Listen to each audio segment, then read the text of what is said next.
Hello students, welcome back to my YouTube channel stand up maths by Komal. आज हम करेंगे class 12 का chapter 4 determinants की इंट्रोडक्शन वीडियो। हमने पिछली वीडियो में अपने कुछ पॉइंट्स कंप्लीट कर लिए थे, बाकी बचे हुए पॉइंट हम इस वीडियो में कंटिन्यू करते हैं। तो फर्स्ट पॉइंट है हमारा adjoint and inverse of a matrix. अगर हम कोई जनरल मैट्रिक्स लेते हैं ए, उसके अंदर एलिमेंट है A11, A12, A21, A22। Order क्या है? 2x2 ऑर्डर है। और हमें क्या फाइंड आउट करना है? एडजॉइंट फाइंड आउट करना है। तो एडजॉइंट फाइंड आउट करने के लिए हमारे 2 पॉइंट्स होते हैं। फर्स्ट पॉइंट क्या होता है हमारा कि जो ए मैट्रिक्स है उस मैट्रिक्स के कोफैक्टर फाइंड आउट करो। तो cofactors of A matrix. Then second point क्या आता है? जब हमने कोफैक्टर फाइंड आउट कर लिए तो ये जो कोफैक्टर ऑफ ए मैट्रिक्स हमें मिलेगी उसका क्या निकाल दो? ट्रांसपोज। तो क्या करेंगे? Find transpose of cofactors of A, ये फाइंड आउट करना है। तो देखिए, अब हमें ए मैट्रिक्स तो दी हुई है, पहले हमने क्या लिखा है? कोफैक्टर फाइंड आउट करने हैं। तो कोफैक्टर निकालते हैं। पहले कोफैक्टर किसका? A11 का। कोफैक्टर ऑफ A11, इसका मतलब क्या होगा? A11 कोफैक्टर को हम कैपिटल ए से डिनोट करते हैं। Next, cofactor of A12 is A12, cofactor of A21 is A21 and cofactor of A22 is A22। Cofactor तो हमने निकालने अपनी पिछली वीडियो में सीखे थे कैसे निकालते हैं। कोफैक्टर निकालने के लिए हमें क्या निकालना पड़ता है? माइनर्स निकालने पड़ते हैं। तो A11 क्या हो जाएगा? -1 की पावर 1 + 1 और M11 मतलब माइनर्स ऑफ 1 1। A12 क्या हो जाएगा? -1 की पावर 1 + 2 M की पावर 1 2। A21 क्या होगा? -1 की पावर 2 + 1 M21। A22 इज -1 की पावर 2 + 2 M22। मतलब कोफैक्टर निकालने के लिए हमें माइनर्स निकालने पड़ेंगे। माइनर्स के आगे बस नेगेटिव -1 की पावर हमें क्या निकालनी है? जो एलिमेंट हम ले रहे हैं उसकी पावर्स लगानी है। तो देखिए, हमें क्या निकालना था? कोफैक्टर निकालना। तो कोफैक्टर्स हमारे क्या निकले हैं? वो निकले हैं A11, A12, A21, A22। तो फर्स्ट हमारा ये पॉइंट था। सेकंड हमें क्या निकालना था? कोफैक्टर का ट्रांसपोज। तो हो जाएगा कोफैक्टर ऑफ ए का ट्रांसपोज। ट्रांसपोज का मतलब क्या है? जो कॉलम है उनको रो में चेंज कर दीजिए। तो A11, A21, next is A12, A22। ये आ गया। ये क्या है हमारा? This is adjoint. Adjoint of A matrix is A11, A21, A12, A22। ये है सिंपल। तो इसको डेफिनेशन से समझते हैं हम। तो डेफिनेशन क्या कहती है? The adjoint of a square matrix A is defined as a transpose of matrix AIJ। AIJ क्या है? Where AIJ is the cofactor of the element AIJ। Capital AIJ क्या है? कोफैक्टर है किसकी? एलिमेंट ऑफ AIJ की। उसका transpose निकाल लेंगे तो वही क्या कहलाता है? Adjoint of A. ये हमने 2x2 ऑर्डर की मैट्रिक्स ली थी। अगर हम इसको शॉर्टकट मेथड से डायरेक्ट एडजॉइंट फाइंड आउट करें तो शॉर्टकट मेथड क्या है इसका? फॉर 2x2 ऑर्डर की मैट्रिक्स का।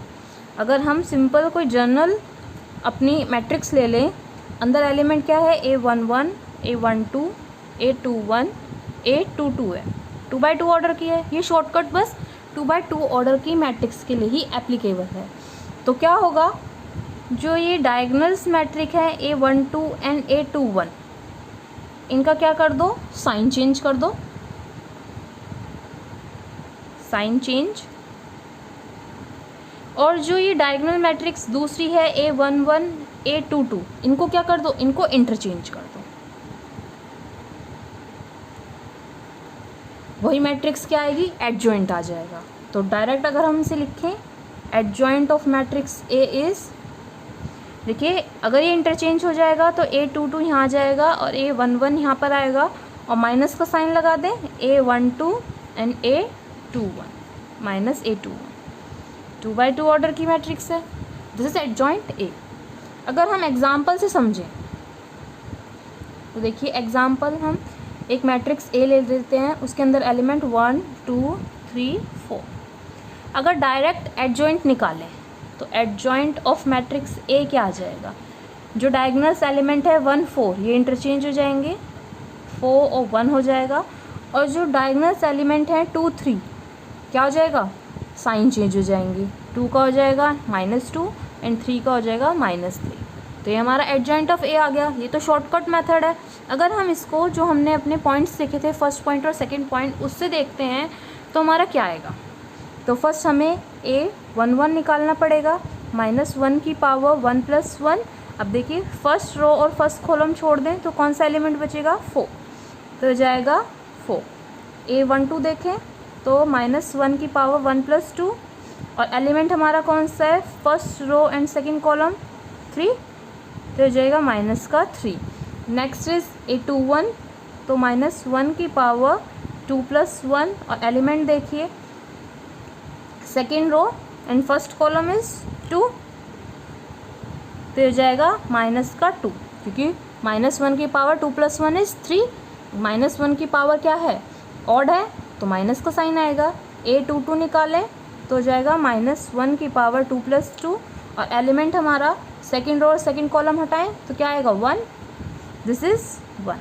अब हम इसे मैट्रिक्स में लगा दें तो ये क्या है, कोफैक्टर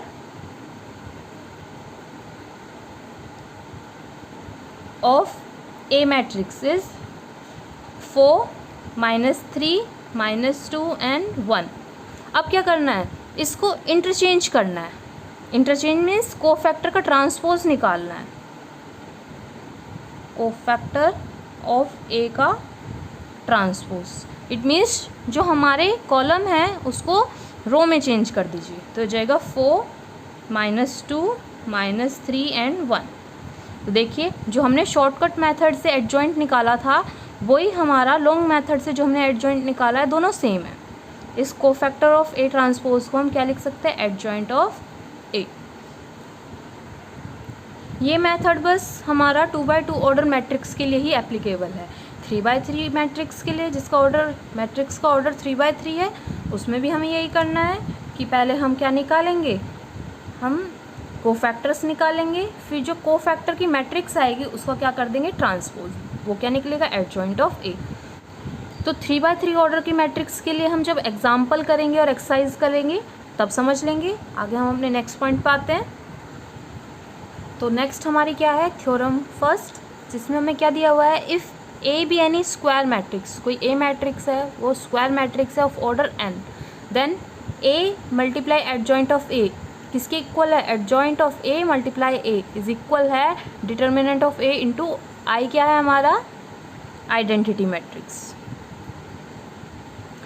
इसका मतलब क्या है, अगर A मैट्रिक्स की मल्टीप्लाई एडजॉइंट ऑफ A से करें या फिर एडजॉइंट ऑफ A की मल्टीप्लाई A मैट्रिक्स से करें तो हमारा आता क्या है, determinant of A into identity matrix.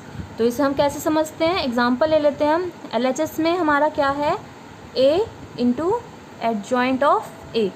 अब इसको अप्लाई करने के लिए हमारे पास क्या होना चाहिए, कोई A मैट्रिक्स होनी चाहिए।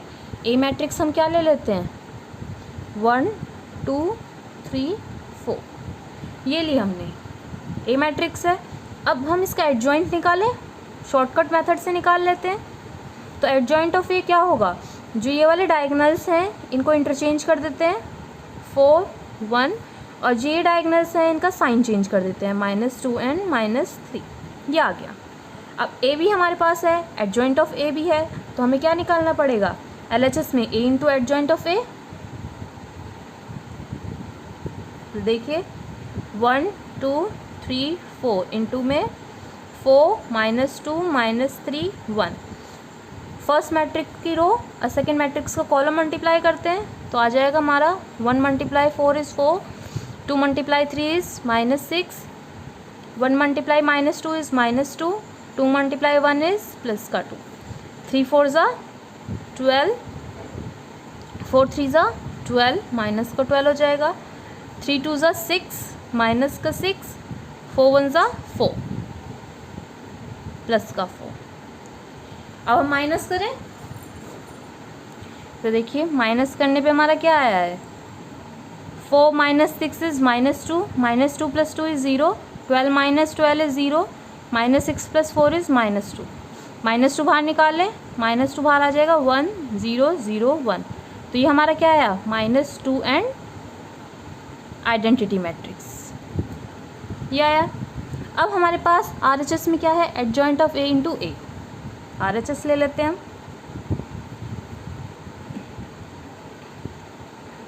एडजॉइंट ऑफ A इंटू में A मैट्रिक्स, तो एडजॉइंट ऑफ A क्या है हमारा 4 -2 -3 एंड 1, और A मैट्रिक्स इज 1 2 3 4।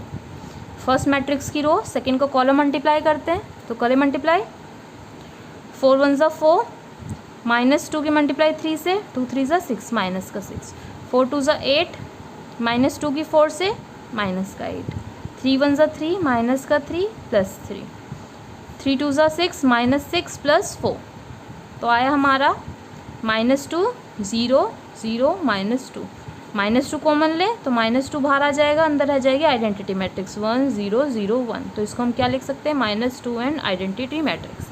अब यहाँ हमारे किसके इक्वल है दोनों, A का डिटर्मिनेंट इंटू आइडेंटिटी मैट्रिक्स। अब A डिटर्मिनेंट निकालें तो डिटर्मिनेंट ऑफ A तो क्या हो जाएगा 1 2 3 4, क्रॉस मल्टीप्लाई कर दें आपस में डायगनल्स को, 4 1 ज़ा 4, माइनस में 3 2 ज़ा 6, क्या करें -2 आ जाएगा।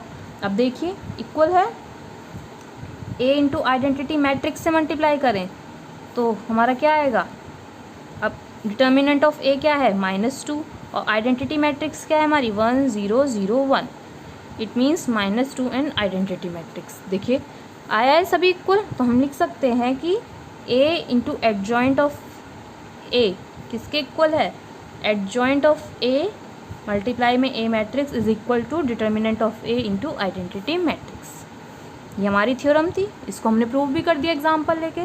नेक्स्ट है हमारी कुछ डेफिनेशन एंड थ्योरम, उनको भी देखते हैं। तो फर्स्ट डेफिनेशन हमारी क्या है, a square matrix is said to be singular. कोई भी स्क्वायर मैट्रिक्स सिंगुलर कब होगी, जब उसका डिटर्मिनेंट क्या होगा 0 के equal, determinant of A is equal to 0, तभी वो मैट्रिक्स क्या कहलाएगी, सिंगुलर मैट्रिक्स।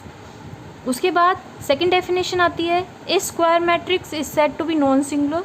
कोई भी स्क्वायर मैट्रिक्स नॉन सिंगुलर कब होगी, जब डिटर्मिनेंट ऑफ ए मतलब कि उसी मैट्रिक्स का डिटर्मिनेंट क्या हो, नॉट इक्वल्स टू 0। ये दो डेफिनेशन हो गई। अब थ्योरम फर्स्ट तो हमने पढ़ ली थी। थ्योरम फर्स्ट क्या थी, A into adjoint of A is equal है adjoint of A into A is equal determinant of A into identity matrix. Theorem second हमें क्या कहती है, if A and B are non singular matrix of same order, दोनों ही matrix का order same है या फिर 2x2 है, 3x3 है, 4x4 है, कोई भी ऑर्डर है, सेम ऑर्डर है और वो मैट्रिक्स क्या है, नॉन सिंगुलर मैट्रिक्स है, इट मीन्स उनका डिटर्मिनेंट क्या है, नॉट इक्वल्स टू 0 है। Then A B and B A दोनों ही मैट्रिसेस को अगर हम मल्टीप्लाई करें आपस में, ए को मल्टीप्लाई करें बी से या फिर बी को मल्टीप्लाई करें ए से, are also non singular matrices of same order, तो वो दोनों मैट्रिसेस भी क्या कहलाएंगी, नॉन सिंगुलर होंगी of same order, same order की होंगी। अब नेक्स्ट थ्योरम समझते हैं। तो नेक्स्ट थ्योरम हमें क्या कहती है, the determinant of the product of matrices is equal to the product of their respective determinants. इसका मतलब क्या है, अगर कोई दो मैट्रिसेस है हमारे पास ए और बी, उन ए और बी मैट्रिसेस का हम प्रोडक्ट निकालें और उनका प्रोडक्ट निकालने पे जो हमें मैट्रिक्स मिल रही है उसका डिटर्मिनेंट निकालें, तो वो किसके इक्वल होगा, जब दोनों ही मैट्रिक्स का हम अलग अलग डिटर्मिनेंट निकाल के उनका प्रोडक्ट करते हैं। इस थ्योरम का मतलब ये है, देखिए फिर से पढ़ते हैं, the determinant of the product of matrices is equal to the product of their respective determinants A B का डिटर्मिनेंट इज इक्वल है determinant of A into determinant of B, where A and B are square matrix. अगर हम determinant निकाल रहे हैं किसी भी matrix का तो वो स्क्वायर मैट्रिक्स होंगी ऑफ सेम ऑर्डर, ऑर्डर भी उनका क्या होना चाहिए, सेम। अगर ये मैट्रिक्स दोनों 2x2 ऑर्डर की हैं तो इनका भी प्रोडक्ट हमारा 2x2 ऑर्डर का ही आएगा। नेक्स्ट थ्योरम हमारी क्या कहती है, a square matrix A is invertible. कोई भी एक स्क्वायर मैट्रिक्स वो इन्वर्टिबल कब होगी, if and only if A is non singular matrix. Non singular मतलब अगर उसका determinant not equals to zero हो। इसका मतलब क्या है, कोई भी मैट्रिक्स जिसका डिटर्मिनेंट ज़ीरो के इक्वल नहीं है वो इन्वर्टिबल होगी। अगर कोई मैट्रिक्स इन्वर्टिबल है तो वो मैट्रिक्स क्या होगी, नॉन सिंगुलर होगी। अब हम किसी भी मैट्रिक्स का इन्वर्स कैसे फाइंड आउट करें, तो देखिए हमने थ्योरम फर्स्ट पढ़ी थी, क्या थी वो theorem, A into adjoint of A matrix किसके इक्वल है, adjoint of A matrix into A is equal है determinant of A into identity matrix. अगर हम डिटर्मिनेंट ऑफ ए को डिवाइड कर दें, यहाँ पर भी LHS में भी RHS में भी और ये जो हमारे साइड दी हुई है इसमें भी, तो करें ए इंटू में 1 determinant of A into adjoint of A matrix is equal है 1 determinant of A into adjoint of A matrix into में ए मैट्रिक्स, और यहाँ पर डिवाइड करेंगे डिटर्मिनेंट ऑफ ए से तो क्या आ जाएगा, आइडेंटिटी मैट्रिक्स। अगर हम इस पूरे को क्या मान लें, बी मान लें, तो देखिए आ जाएगा A B is equal B A is equal identity matrix. अब आपने मैट्रिक्स के चैप्टर में ये पढ़ा था कि अगर ए की मल्टीप्लाई बी मैट्रिक्स से कर रहे हैं और बी की मल्टीप्लाई ए मैट्रिक्स से कर रहे हैं और वो किसके इक्वल और आइडेंटिटी मैट्रिक्स के आ रहा है, तो इट मीन्स उसे क्या कहेंगे, B is the inverse of A, मतलब कि ए इन्वर्स किसके इक्वल है, बी के। अब ए इन्वर्स है क्या, यही तो है ए इन्वर्स, बी हमारा यही तो आया है, तो A inverse is equal to 1 determinant of A into में एडजॉइंट ऑफ ए मैट्रिक्स। तो देखिए इन्वर्स निकालना आ गया कि अगर हमें ए इन्वर्स निकालना है तो हमें पहले डिटर्मिनेंट भी पता होना चाहिए उस मैट्रिक्स का और उसका एडजॉइंट भी पता होना चाहिए, तभी हम दोनों को डिवाइड करेंगे, हमें क्या मिल जाएगा, ए इन्वर्स। और अगर इसे एग्जांपल से समझते हैं तो देखिए इन्वर्स हमने कैसे देखा था, अगर 5 है, 5 की मल्टीप्लाई हम ऐसी कौन से डिजिट से करें कि 1 आ जाए, 1/5 से करेंगे। इसका मतलब क्या है, 1/5 is the inverse of 5। It means 5 inverse किसके इक्वल है, 1/5 के इक्वल है। तो यहाँ पर यही तो लिखा हुआ है, ए इन्वर्स इज इक्वल है बी के। अब ए इन्वर्स क्या है, बी हमारा क्या आया है, 1 डिटर्मिनेंट ऑफ ए इंटू में एडजॉइंट ऑफ ए, वही हमने यहाँ पर लिख दिया है, यही हमारा ए इन्वर्स है। अगर हम डिटर्मिनेंट ऑफ ए निकाल लेंगे, एडजॉइंट ऑफ ए निकाल लेंगे, दोनों को डिवाइड करेंगे आपस में, तो हमारा ए इन्वर्स फाइंड आउट हो जाएगा। और इसको एग्जाम्पल के थ्रू कब समझेंगे, जब हम अपने इस चैप्टर के क्वेश्चंस करेंगे और जो चैप्टर में एग्जाम्पल्स दिए हुए हैं उनको करेंगे। नेक्स्ट हमारा पॉइंट क्या आता है, application of determinants and matrices. Determinant and matrices की एप्लीकेशन, कहाँ पर डिटर्मिनेंट और मैट्रिसेस का यूज़ होता है, हम क्यों इनको पढ़ रहे हैं, क्यों हम यूज़ कर रहे हैं।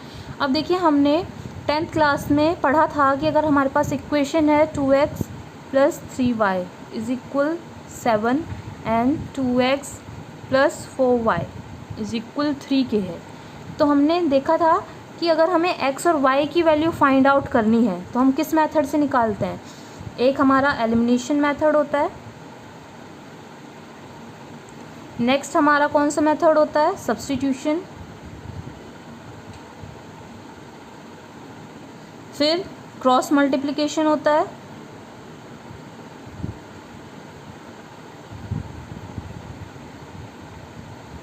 इन लास्ट मेथड हमारा कौन सा होता है, ग्राफिकल मेथड। ये 4 मेथड होते हैं हमारे पास x और y की वैल्यू फाइंड आउट करने के लिए। अगर हमारे पास इक्वेशन x और y में दी हुई है तो हमारे पास मतलब हमें x और y की वैल्यू फाइंड आउट करनी है तो उसके लिए हमें इक्वेशन भी 2 दी हुई होंगी।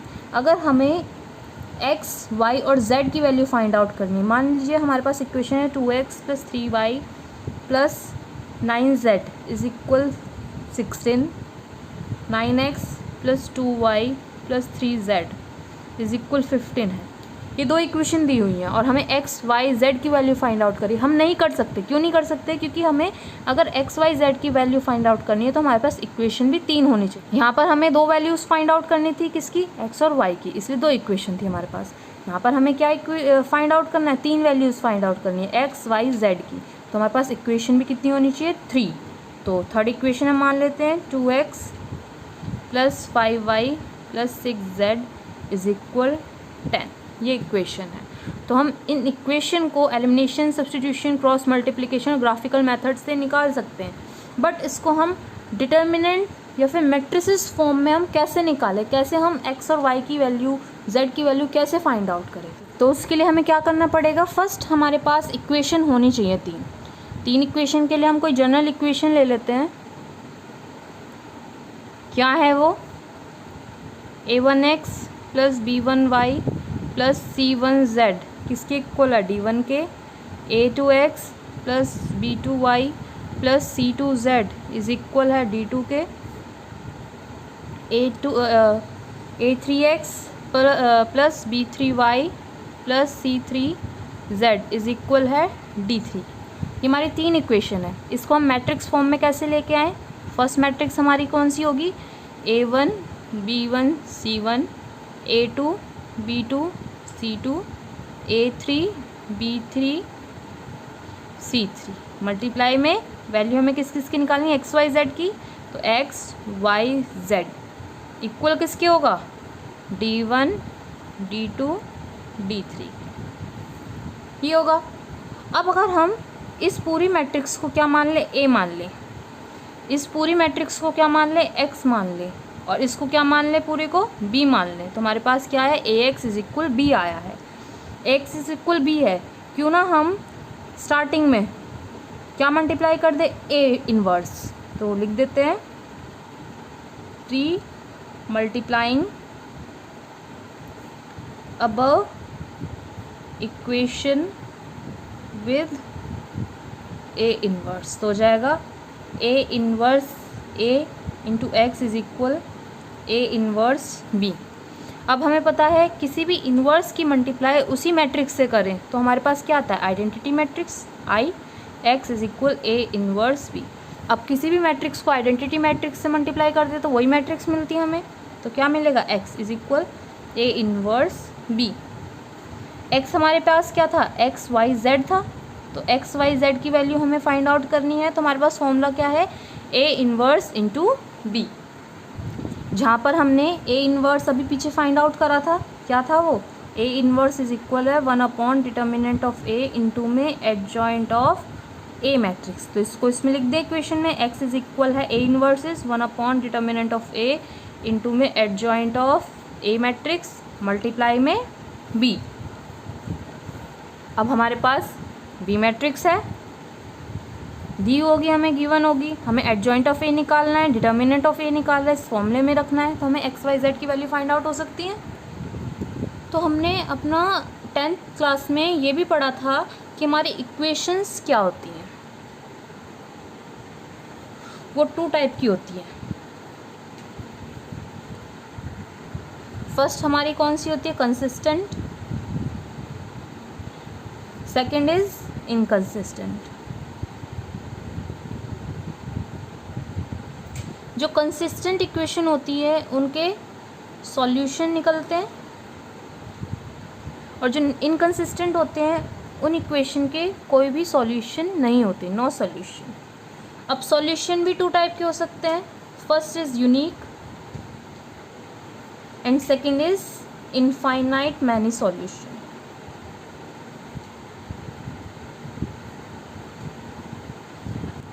अब हमें ये तो पता चल गया, बट हम unique solution, infinite many solution, no solution ये मैट्रिक्स की हेल्प से कैसे पता करेंगे?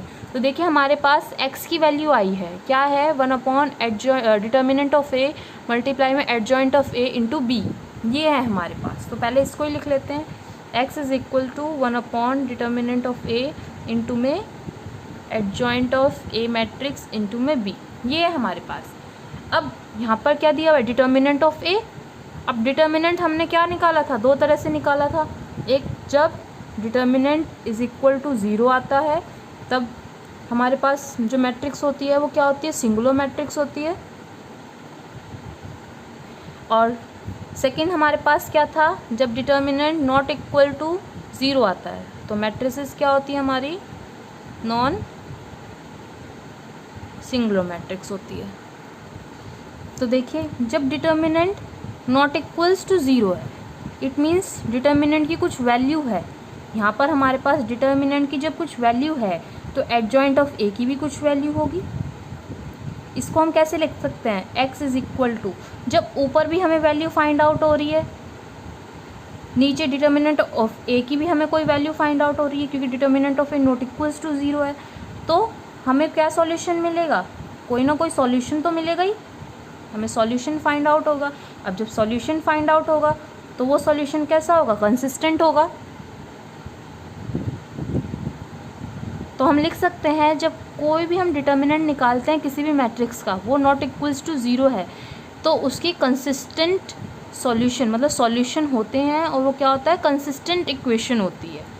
अब सेकंड कंडीशन हमारे पास क्या आई, जब डिटर्मिनेंट इज इक्वल टू 0 आता है, तो हम नेक्स्ट क्या लिखते हैं, determinant of A is equal to 0। अब determinant of A is equal to 0 आ रहा है, इसका मतलब क्या है, मैट्रिक्स हमारी कैसी होगी, सिंगुलर होगी।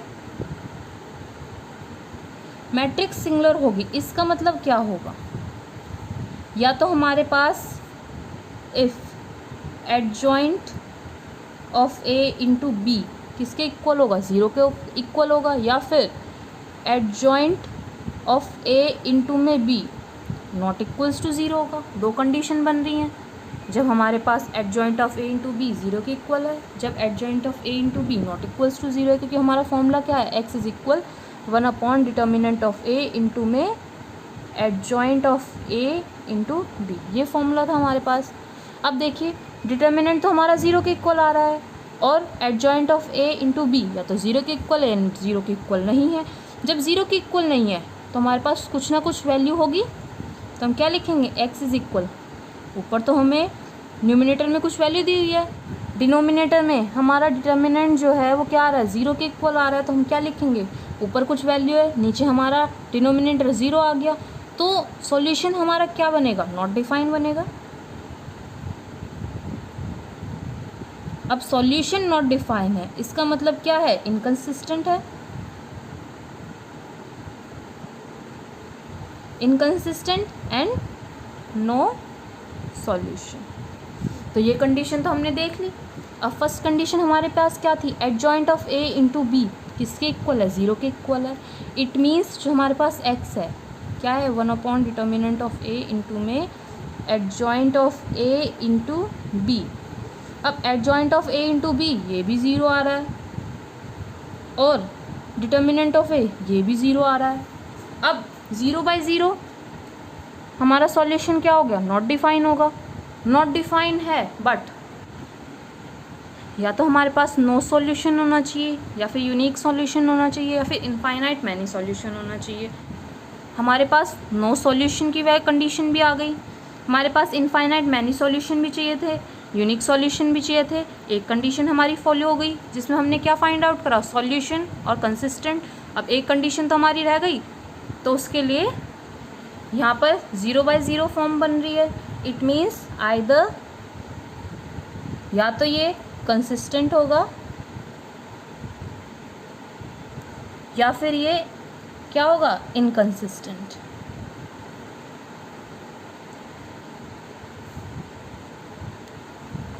ठीक है, दैट्स ऑल। इस चैप्टर को करने के लिए हमें जितने भी पॉइंट्स चाहिए थे, जितने भी फॉर्मूले हमारे यूज़ होने थे, वो हमने इंट्रोडक्शन वीडियो में कंप्लीट कर लिए हैं। आई होप आपको सब कुछ समझ में आया होगा। अगर आपको मेरी वीडियो पसंद आई है तो मेरी वीडियो को लाइक, शेयर और सब्सक्राइब करना ना भूलें। Thank you for watching my video.